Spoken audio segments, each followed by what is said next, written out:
What's going on, y'all? My name is Octavia the Great. I'm a hip hop artist and I make music for the mystics and the truth seekers. What you are witnessing right now is I'm in the process of documenting the entire creation process of my new album, Blooming in the Winter. Blooming in the winter is the idea that not everything waits for spring to bloom, and neither do you. There are some flowers that actually bloom in the winter time, and I'm going to focus on that idea and that concept throughout this entire project. I'm very excited. And so, yeah, I'm just going to kind of document my movement as I'm doing it. So today I went to see, I had an appointment with I had an acupuncture appointment, right? And a lot of us right now are looking for alternatives outside of the medical system that we're used to. If you live in America, you know there's a certain type of system called the Western medicine system that we are accustomed to doing things. But lately we've been finding out that there are a lot more resources and a lot more things to tackle some of the issues that we have. And a lot of our issues have to do with diet and lifestyle, what we eat and what we do and what we don't do. So I've been seeing my acupuncturist for about, 5 weeks now.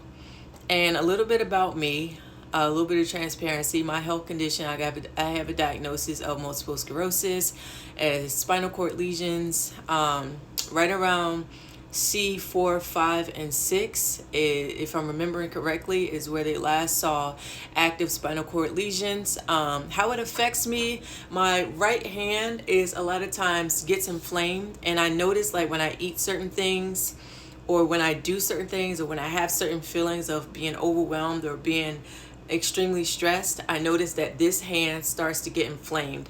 Since I've been doing acupuncture, it's been doing a lot better. There's still some numbness and tingling like everywhere except the pinky and my hand, and in this arm I still feel like a little bit of tightness. So I'm still working on, what foods I can eat, what I should do during the day. And I'm still just developing and using these healthcare professionals to develop a plan for myself. But I'm taking the lead now. It's not me going to sit in somebody's chair and them giving me a medication and saying, this is what you need, take this for this amount of time or for the rest of your life, and let me know when you need some more. I'm not doing my partnerships like that anymore. I'm going to have a voice in the room. I'm going to have a seat at the table when it comes to my health. I'm concerned about me. I'm inside of my body, so you don't know nothing about me unless I tell you. So you're going to listen to me when I say how I want this to go, and I'm going to allow, right, to the professionals that allow me to have a voice in the room and a say so, and they're not just passively listening to me, but already knowing in their mind what they're going to do and how they're going to treat me based on statistics. That's not what we're doing. You're not going to treat me based on statistics. You're going to treat me according to how I'm treating myself and how I energetically command to be treated. So with that being said, I've been doing acupuncture for, like I said, about 4 to 5 weeks now, and I'm just going to keep trying it out. The first thing I noticed with acupuncture is it is about 20 minutes of discomfort. I'm not going to front. It is not very comfortable. I don't like when the pins go in. I don't like when they come out. I don't like sitting there being super still. And then if you move, because I'm getting them right like in the back of my head and neck area.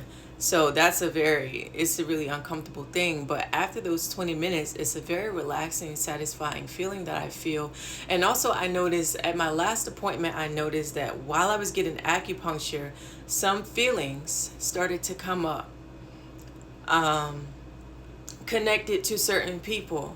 And my body was just, sharing with me, these are the memories that you have stored, these traumas that you have stored. Our bodies bear the lashes of the traumas that we have stored. The body holds memories. So those lashes right on my spinal cord are where the energy is being stored that I'm holding on to. And so those pins are just reminders to release that energy back down into the earth, right? Which is why I'm so glad it's all coming together now. And the more that I talk about it, my next project, blooming in the winter, right? It's about blooming. So of course, I'm probably going to metaphorically incorporate a flower and the idea of it having to take root, right? And that's the same thing that I'm learning to do with my trauma and through my expression, right? You take those feelings and you don't just push them out into the air, into the atmosphere, and talk about them and tell everybody, look, this is what happened to me, see that. Like, in this season, the mystics and the truth seekers are done playing the victim, right? The mystics and the truth seekers are no longer fighting. They're no longer flighting. They've learned how to take their emotions and transmute it into power, right? That's what we're doing. As mystics and truth seekers, we are not being overcome or overwhelmed by our emotional states, but we're grounding ourselves and we're taking that energy and we're transmuting it so when it comes up, it blooms and not explodes. I'm saying something. I hope y'all listening. I'm listening if nobody else is listening.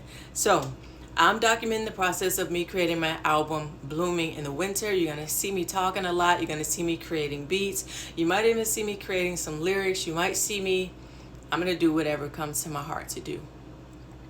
Because as a mystic and a truth seeker on the path to connect with other mystics and truth seekers, the way that we can do that is by expressing and being our most authentic self so that people can see you doing it and say, oh, I can do that. I can be my most authentic self. I can document my feelings. I can talk about what I'm doing, how I'm feeling, how I feel about this, what I think about that, how I see this. Like, we want to hear that. As a person who's building a community of mystics and truth seekers, I want to hear that. I want to hear those moments of sudden realization or those aha moments where you suddenly think, like where you suddenly become aware of something about yourself that you never knew. That shit is dope. So come with me on this journey. I can't remember what I was talking about in the beginning of this video and how I wanted to end it, but there'll be a lot of that. This is off script. This is on the record off script, blooming in the winter, documenting the process of creating this album from start to finish. And once again, my name is Octavia the Great. I am making music specifically for the mystics and the truth seekers. So now that I know who I am, I know who I'm called to reach or engage with or connect with or collaborate with. Whatever word I want to use, that's how we're going to do it. So, yeah, I'm going to end this here. Bye now.